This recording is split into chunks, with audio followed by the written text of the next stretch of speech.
Bienvenidos a un episodio más de Bet on You Endurance Podcast. Y como digo, todos los lunes. Y ahora sí es lunes. Ahora sí es lunes. Ahora sí es lunes, exacto. Hoy sí estamos Creo que grabando. es la primera vez que grabamos un lunes. Jamás habíamos grabado lunes, ¿no? Sí, es cierto. Siempre grabamos viernes, grabamos jueves. Pero esta es la primera vez que estamos grabando justamente un lunes. Hoy tenemos un invitado bien especial. Estamos nada más y nada menos que con Gustavo Peñarrera. Gustavo, bienvenido. ¿Cómo estás? Gracias. Todo bien. ¿Todo bien? Feliz de estar acá, sí. Sí. ¿Nervioso? No. No, Qué para bueno. nada. Qué bueno, bro. Hay Hay unos que tranquilos. sudan aquí. Sí, hay Sí. algunos que vienen y se ponen nerviosos. No sé por qué. No, mordemos. tranquilo, todo bien. Arrancando bien la semana. Además, digo, nervioso, ¿por qué estaría nervioso? Sí, a ver, ciclista, años haciendo ciclismo, se va a una Epic y hace podio. De hecho, él y su pareja son los únicos ecuatorianos que han hecho podio en una carrera Epic.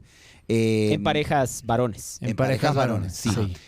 Y encima de eso, corre cuanta carrera de ciclismo más o menos le van poniendo al frente. Acá en Ecuador acaba de terminar de correr la Vuelta al Coto, ¿verdad? Sí, verdad. Este fin de semana, viernes y sábado estuvimos allá. Imagínate.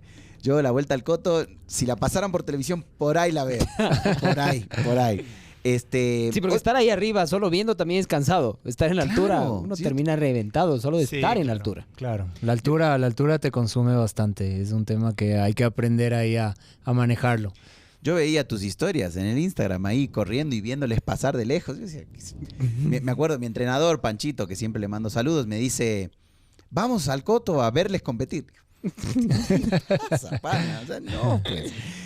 Pero la idea es que hoy no solo vamos a hablar de carreras de ciclismo de MTB o carreras de ciclismo, sino que vamos a hablar un poco de todo lo que sucede tras la carrera, de todo lo que sucede en la cabeza.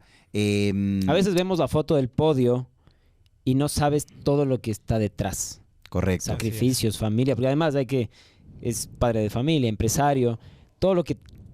Solo el tema de organizarte con la familia, y ahí nos contarás un poco. Sí. Requiere de disciplina, de estructura y también genera estrés, evidentemente. Los altibajos, porque obviamente también después de ese high, ¿no? De haber estado en el podio, vienen también esos lows que saben pegar. Vamos a hablar de la confianza de la mente y de cómo levantarse en estos casos, ¿verdad? Correcto. Hiciste historia para el Ecuador porque primer pareja masculina en una Epic fue en la Andorra, ¿verdad? En Andorra. En Andorra Epic. Que hace podio. ¿Qué vino después? O sea, ¿qué es lo que pasó? ¿Qué fue toda esa motivación, digamos? ¿O en algún momento también aparecieron esos momentos de duda, de vacío de esa carrera, digamos? O sea, bueno, yo creo que lo más importante es entender que para poder correr una de estas Epic hay bastante trabajo atrás de eso, ¿no? Y hay bastantes años en donde uno va agarrando esa experiencia de otras Epic. Y yo me acuerdo que obviamente esto viene desde el 2018, que fue la primera vez que fui a Sudáfrica. Y ahí comienzas a entender... Al Cape Epic. La más famosa. La más famosa, dura, son 8 días de súper dura. Y claro, te vas a una carrera que no entiendes, que no has hecho otras veces, y comienzas a aprender y a entender lo importante que es la preparación y todo el recorrido que necesitas para llegar a estas carreras. Y claro, al llegar a Andorra, ya sabiendo un poco de lo que es estas carreras, de todo lo que demanda de ti, también. De conocer con tu pareja, de entender todas las exigencias. Entonces llega un punto que para nosotros en Andorra fue el high, como tú dices, de haber logrado un podio importantísimo. Ni se creían, me acuerdo, los primeros días. Que no creíamos, porque obviamente tuvimos una preparación súper extraña, tanto Diego y yo, que fue obviamente mi compañero, que al haber tenido ese resultado, esa hermosa carrera que fue en Andorra, como tú dices, el high fue alto. Y bueno, viene lo que conlleva el después, ¿no? Porque he corrido otras Epic, como te digo, en Sudáfrica, en Suiza, y el después siempre ha venido con el tema de que me fue bien, pero podría haberme ido mejor. y vamos a seguir trabajando y vamos a seguir entrenando y vamos a enfocarnos en la siguiente carrera para poder obtener un mejor resultado y obviamente un podio, que es a la final lo que buscas la mayoría de veces. Y esta vez en Andorra se dio. Entonces fue súper extraño ya manejar esa situación. No fue lo mismo que Sudáfrica, no fue lo mismo que Suiza. Más bien aquí se dio el podio y lo que pasé después de Andorra fue súper difícil manejarlo. Yo me acuerdo que hablaba contigo y te decía, ¿qué pasa? Está súper difícil poder encontrar el ritmo otra vez. No puedo volver a encontrar esa constancia para los entrenamientos. Entonces, yo creo que va por ahí un poco el tema, ¿no? Como tú me explicaste, tuviste un high, llegaste a un podio, hiciste algo súper importante, entonces el después también es difícil, ¿no? Y por eso con el tiempo mucha gente que suele acostumbrarse a lograr estos objetivos, que ya empiezan a ser más continuos, digamos, de podios o de buenas posiciones, también sabe manejar incluso mejor el high y no deja que se suba mucho. No es que yo te vi farreando, ni festejando, ni saliendo en la tele, no, nada por el estilo, sino es una sensación interna de ¿y ahora qué hago? Y pasa mucho en el maratonista. Este fin de semana conversaba yo con algunos que corrieron la maratón de Berlín y me decían, especialmente al que le fue bien, al que clasificó a Boston.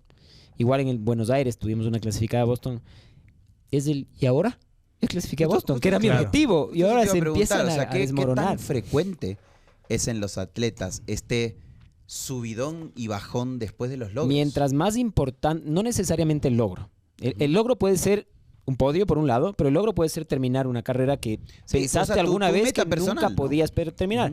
Imaginémonos un Ironman, ¿ya? Que son 3.800, 180, 42, que dices, nunca voy a hacer eso. A la final terminas consiguiéndolo y dices, ¿y ahora? Yo estuve pensando 365 días al año en este objetivo, porque me lo planteé hace mucho tiempo para lograrlo bien. Y ahora ya acabé. Ya lo hice, ¿Y ahora claro. qué hago? Pasa frecuentemente. Sí. Y hay que aprender a manejar esa situación. Y pasa más, como les decía, en el que le fue bien.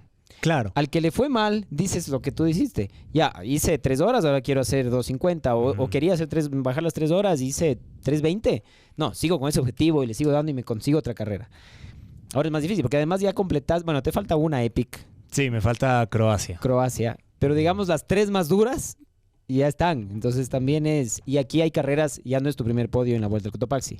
No, ella es ¿Cómo el llegaste segundo a este podio? Probablemente es lo diferente que vamos a conversar un poco. Sí, justamente, Claro. pero verás, habíamos encontrado un estudio del Journal of Applied Sport Psychology del 2020 que dice que es un estudio psicológico, de psicología deportiva puntualmente, que muestra que tras grandes logros es como un post-competition blues, se llama, que acarrea, digamos, una síntomas depresión de desmotivación, postcompetitiva. ansiedad y hasta algún tipo de depresión ligera.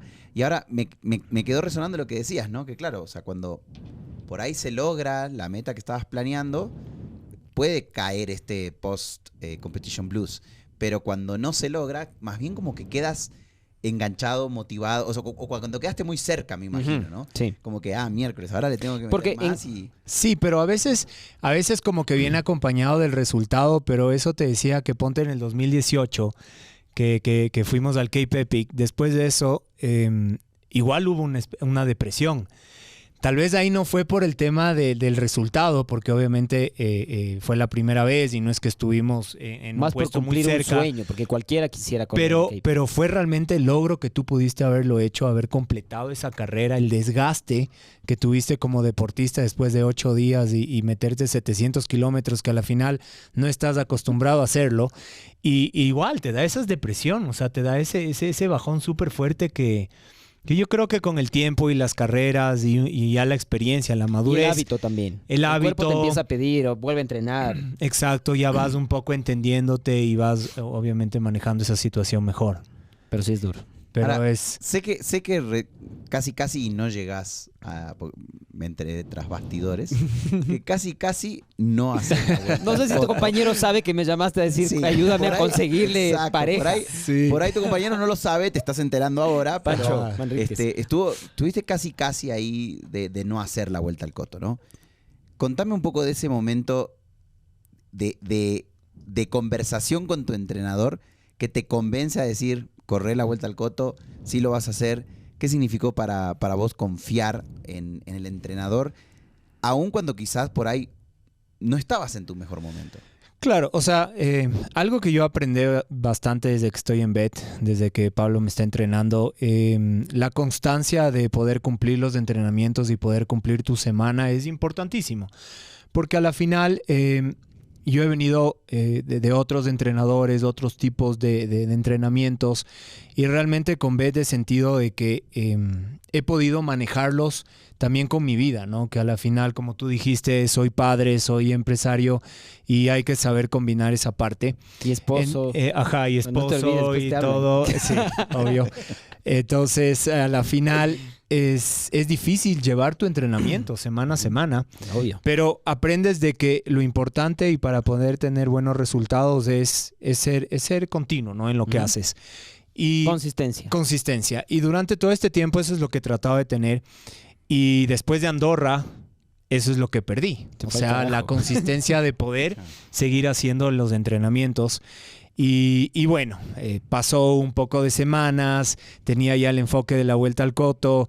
Dije, la próxima semana arranco, la próxima semana sí me voy a poner las pilas. Y comenzó a pasar. Y claro, era un 30, 40% menos del entrenamiento que estaba acostumbrado a hacer semana a semana. Y a veces ver un numerito que tienes en Training Peaks, que a veces les digo que no se fijen mucho en eso. Sí. Es tenaz. Yo te digo que ese numerito del fitness sí me jugó feo la psicológica, porque nunca subió. Claro. Nunca subió, entonces por ahí me acordé del Javi alguna vez que mencionó que el número estaba bajo y que tal vez no vas a llegar tan bien, y eso jugó bastante Y un poco para fuerte. ponerles en contexto, quienes no tienen la aplicación, las aplicaciones que utilizan para prescribir y analizar entrenamiento, hay un número que se llama fitness, ya que es más o menos el que ve la carga de entrenamiento de tus últimos 42 días y en base a eso va construyendo. Este número se va construyendo en base a los TSS, que es el Training Stress Score, que es cuánto estrés le metemos al cuerpo. Mientras más estrés, más entrenamiento, el número sube más. También se carga la fatiga, pero mucha gente se tranquiliza a ver que ese número está subiendo. Correcto. ¿Y qué pasa cuando dejas de entrenar? Te cuesta tanto subirle y dejas de entrenar poquito y se baja Muchísimo, y no sube. y cuesta. Y después cuando mucho quieres más volumen y ya no hay el tiempo para meter 4 o 5 horas de bici el fin de semana. Entonces ahí es cuando se complica y mentalmente puede influir mucho. Y vamos a hablar, y justo hoy tuvimos una capacitación en la mañana de lunes, ahora sí, con los entrenadores, que hablábamos del efecto placebo y cómo se utiliza ese efecto placebo y cómo utilicé yo, ya les voy a contar en tu caso, para darle confianza al atleta de que puedes llegar bien a una carrera sin mentirle. Sí, a mí me vienen dos cosas, ¿no? Recién hablábamos en el episodio anterior de este examen que te hace en ECUS con estas máquinas Tecnogym, Sí. que te va midiendo el score de varios 5 o 6 ejes diferentes, y que claro, o sea, cuando el score es tan bajo, o sea, si te golpea, deprimes, pues, te obvio. deprimes. Claro. O sea, a mí Sí, me psicológicamente te afecta bastante. me pasó que miraba el número y decía, no puede ser, o sea, es Sí. imposible, está mal hecho esto. Sí.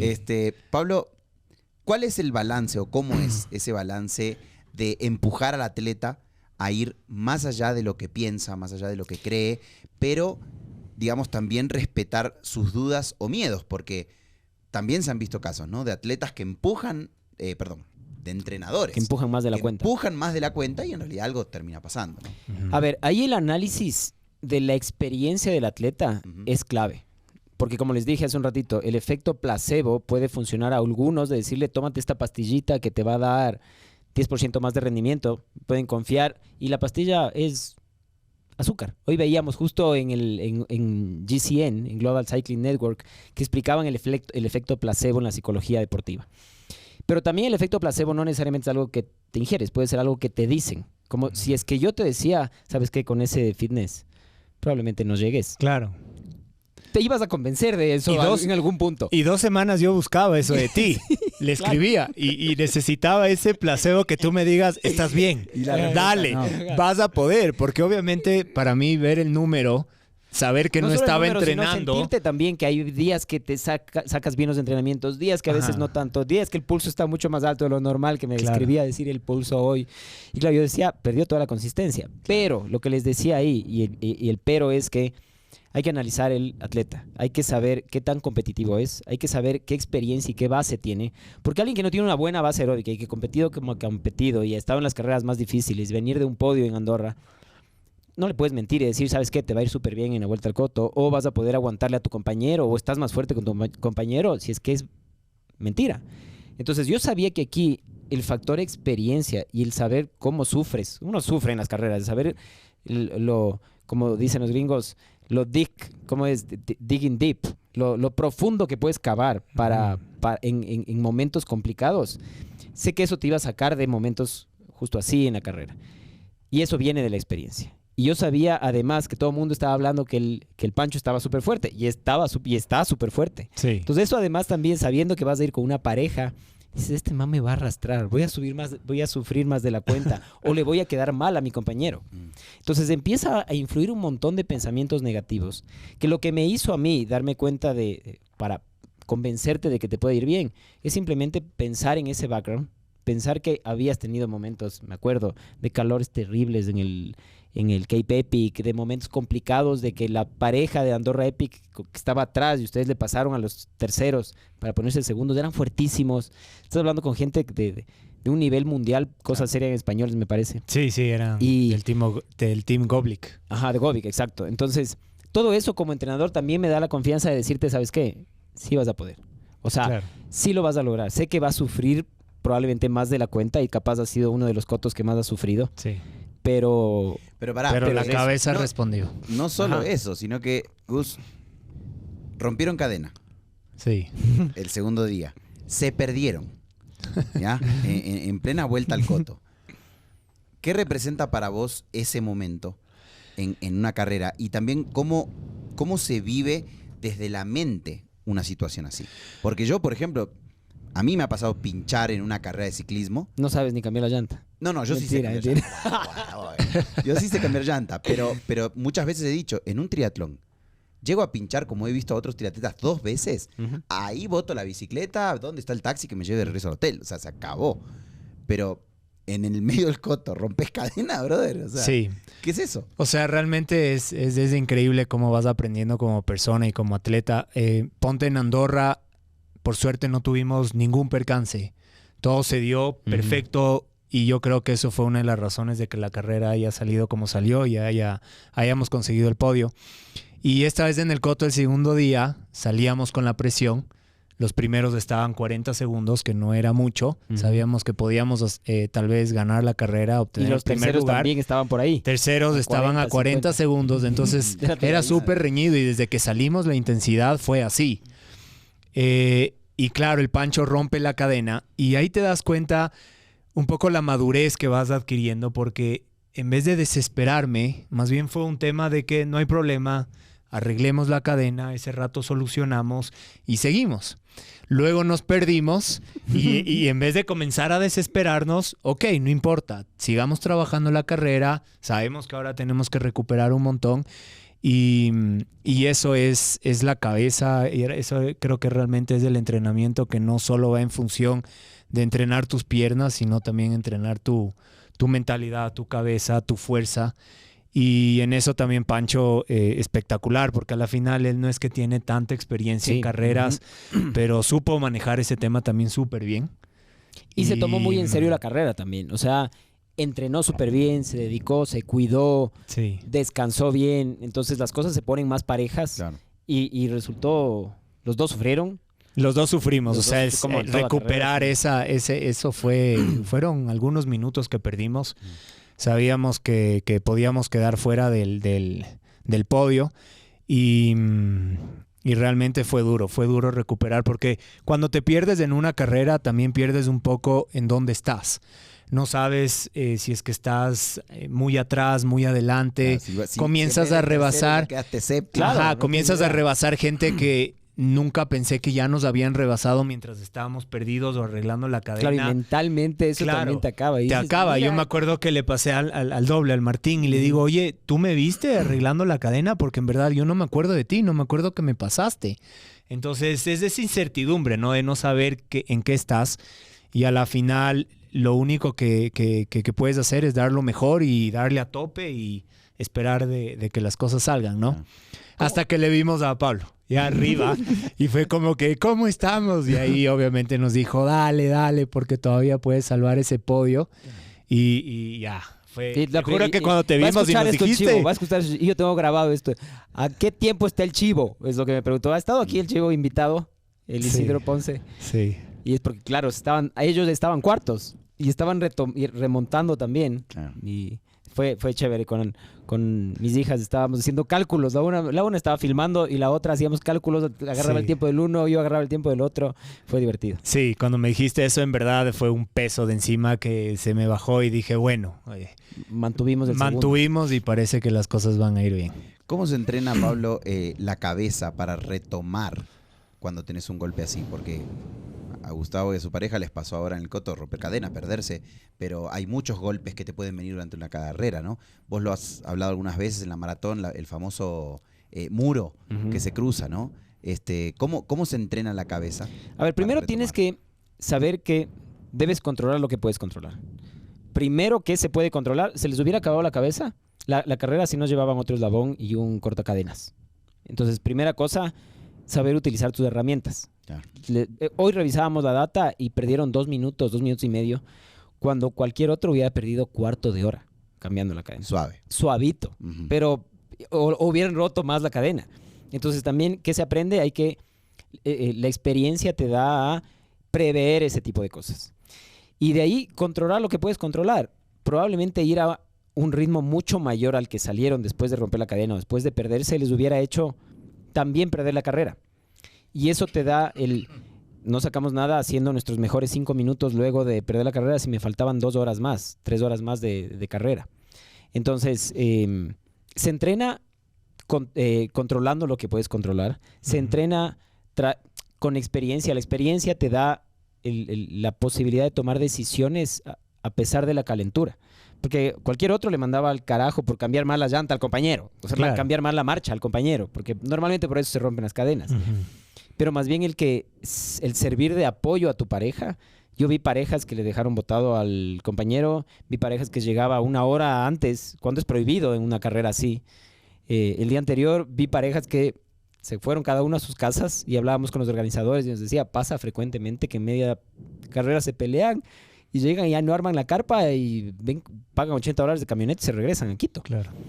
Entonces todo el tiempo te da la madurez como para resolver estos problemas que se presentan. Me acuerdo de un amigo que me comentó justamente eso, que en media carrera le dice a su pareja, métele más, no sé qué, y la pareja fue como, ya le estoy metiendo todo, y no hablaron más. Claro. Todo el resto de la carrera, ¿no? Y qué turro también estar en esa situación. Sí.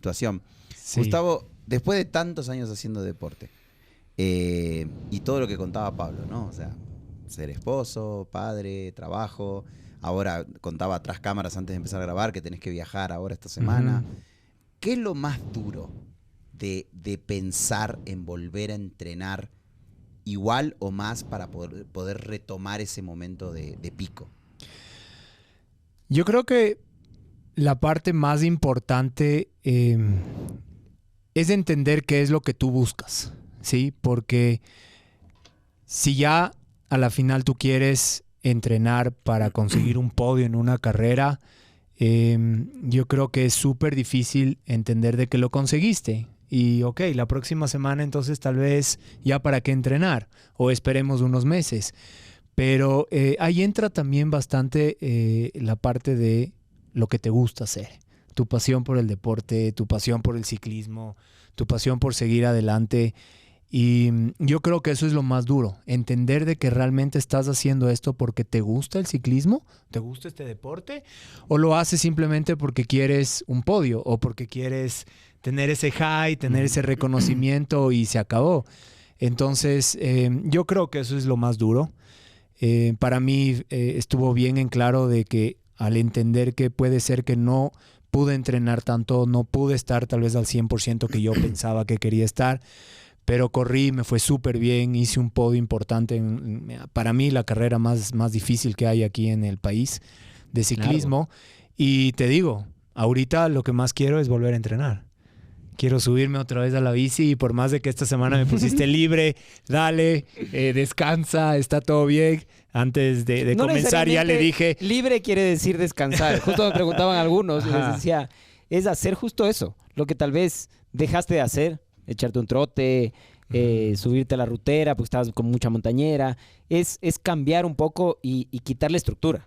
Porque llega un punto en el que hay que hacer ese reset para volver a... empezar con ganas. Exacto, pero ponte, hoy hablábamos de mañana con el Pancho y era como que sí, yo ya me voy a subir a la bici, voy a aflojar piernas, sí, yo también me voy a ir un rato al bici a hacerme unas bajadas, entonces eso es lo chévere, ¿no?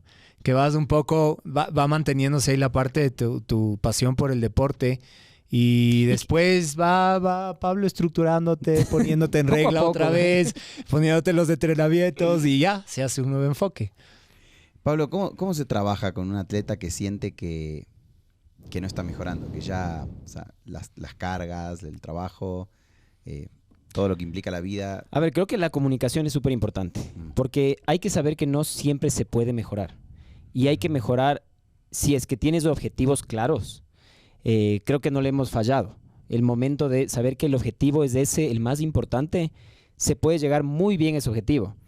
Pero en el año ponerse a veces 5 o 6 objetivos y tratar de llegar a todos esos al mismo nivel es complicado. Porque para eso se construye y se lo hace a través de una periodización. Y la periodización tiene fases de entrenamiento. Y hay fases de entrenamiento en que el cuerpo además tolera. Acuérdate antes de Andorra o de Suiza. O sea, ahí estaban mamados. O sea, ya querían competir y decir ya hasta aquí basta. Porque si sigues así 2, 3 semanas más. No, es inviable. Llega el burnout. Y si no es el burnout de uno, es el... burnout de la familia, o sea, y te mandan al carajo nomás. Entonces, balancear eso es clave, entender que no siempre se puede mejorar, que no es un crecimiento lineal, y entender que tal vez algún rato no pueden haber podios, pero sí puedes comparar tu rendimiento con el tiempo que le estás dedicando. Nos ha pasado con muchos que dicen, sí, yo era un gran atleta cuando entrenaba 20 horas, me subía en todos los podios. Ahora que entreno 7, lo que quiero es saber que esas 7 me sirven para, con lo que tengo ahorita, mejorar en lo que puedo. Y sentir que puede el entrenamiento y el deporte ser sostenibles en el tiempo. Sí. Eso es lo más importante, mucho más que cualquier podio. Sí, y es difícil entender esa parte porque si ya haces podio, también todo el mundo que está alrededor tuyo, ok, vas a correr en 2 semanas tal vez y más presión. Y no vas a hacer podio y por qué y qué pasó. Claro. O sea, a la final ahí entra la parte de entender de que no siempre vas a estar al 100%. Sí, y de entender bien las demandas de cada evento. Hoy revisábamos la data de algunos de nuestros ciclistas de la Vuelta al Cotopaxi. Y si es que lo ves fríamente, dices, me ha ido bien, me moví tantos vatios. Pero si es que comparas la falta de oxígeno a 3.600, 800, 4.000 metros comparado en donde entrenan y haces un pequeño cálculo, dices, hijo de madre. O sea, este fue un rendimiento superlativo. Pero si lo ves fríamente a tus, no sé, 250 vatios, mientras puedes mover 300 en otras carreras, dices, no me fue tan bien. Simplemente si comparas que puede ser un 20, 25% diferente el rendimiento hacia abajo en la altura, dices, wow, me fue súper bien. Pero a veces falta eso, falta la comunicación desde el entrenador, hacerle entender que a pesar de mover 50 vatios, el rendimiento fue mayor al que pudo haber hecho aquí o en una carrera a nivel del mar. Correcto. ¿Qué otros tipos de entrenamientos haces? Me quedé pensando ahora porque dice que hay que retomar con otros tipos de entrenamientos. ¿Qué otro tipo de entrenamientos sueles hacer? O sea, bueno, hay en ciertas temporadas o en ciertas épocas específicas hay trotes que hacemos, ¿no es cierto? Salimos a trotar. Pero una parte que yo entendí bastante es el tema del acondicionamiento físico. O sea, el tema de que tú puedas hacer o pesas o gimnasio o hay pilates. Sí. Por una época hice bastante pilates. Porque también tienes que ir entendiendo de que tienes que cuidar al cuerpo, ¿no? Tienes que cuidar las rodillas, tienes que cuidar las lesiones. Porque yo creo que eso también es una de las partes más duras que te puede dejar a un lado de lo que te gusta hacer. Y eso te va complementando. Entonces, yo sí hago pilates, también hago pesas y trato de combinar esa parte porque creo que es importante. Y algo que me estaba olvidando también, que es importante preguntarte, es cómo enfrentaste ¿a qué tiempo fue de Andorra una caída en la que te dislocaste el hombro? Ah, bueno, eso... A un mes, creo, de la carrera. Eso eso también te puede acabar mentalmente.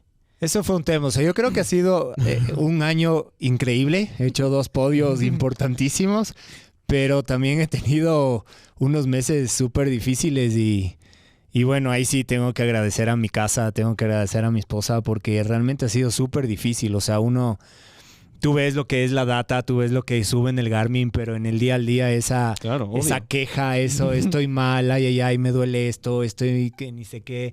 Entonces, obviamente hay un apoyo fuerte ahí. Pero sí, antes de Andorra, 2 meses antes, en esa desesperación de querer entrenar y de no fallar los entrenamientos, tomé una mala decisión que fue llegar 4 de la tarde a la casa después de un día de trabajo. Llovía, desesperado por las horas luz que tenía. Me puse el traje de bici, salí a entrenar ese rato al bici, lloviendo y en un sendero que había hecho 1,000,000 de veces. Me caí súper fuerte y bueno, fue un tema de rotura de nariz, dislocado el hombro, fisura en la costilla y esto a 1 mes, 3 semanas de Andorra. Básicamente era hasta ahí llegaste, o sea, no puedes competir, no vas a salir de esto. Y ahí es importante ver lo fuerte que es el apoyo de la familia, seguir obviamente con el entrenador que te va guiando y te va insistiendo de que sí puedes. Y el mejor amigo que es el rodillo, se vuelve el rodillo. Y el rodillo. O sea, realmente fue casi unas 3 semanas que solo hice el rodillo y mantuve el rodillo y con las ganas de salir adelante pues se dio. Entonces, sí, hubieron unos escenarios súper complejos antes de estas carreras. Bueno, creo que hoy se entendió, ¿no? Que el deporte no es solo un tema físico, no. Es un tema de confianza, es un tema de resiliencia también. Es saber levantarse aun cuando la mente te dice lo contrario. Un tema de apoyo del entorno. El apoyo del entorno, o sea, no se trata solo de uno, sino de cómo te rodeas de la gente que te está rodeando para que te empuje a lograr lo que quieres lograr. Gracias, Gus, por haber compartido tu historia con nosotros, por todos los accidentes que tuviste en un año y todas las cosas que han ido pasando, pero también qué bueno ver que cuando uno se concentra y cuando uno es resiliente en la meta que quiere lograr, las cosas se van cosechando y van llegando, ¿no? Gracias por habernos acompañado hoy. No, gracias a ustedes. Gracias. Pablo, como digo todos los lunes, nos vemos el lunes que viene. Y no dejen de compartir este episodio si tienen sus amigos que corrieron una vuelta al Coto, especialmente.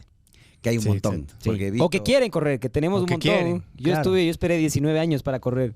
Corrí la edición 20 recién. Ya. Bien, bueno, si y vale la pena. No te olvides de compartir este episodio, suscribirte si no te has suscrito todavía a ninguno de los canales o a uno de los canales. Tenemos varios canales, estamos en YouTube, estamos en Apple Podcast, estamos en Spotify. Ahí puedes seguirnos también en redes sociales donde vamos subiendo shorts de lo que vamos hablando en cada episodio a lo largo de la semana. Pablo, nos vemos el lunes que viene. Nos vemos. Gracias.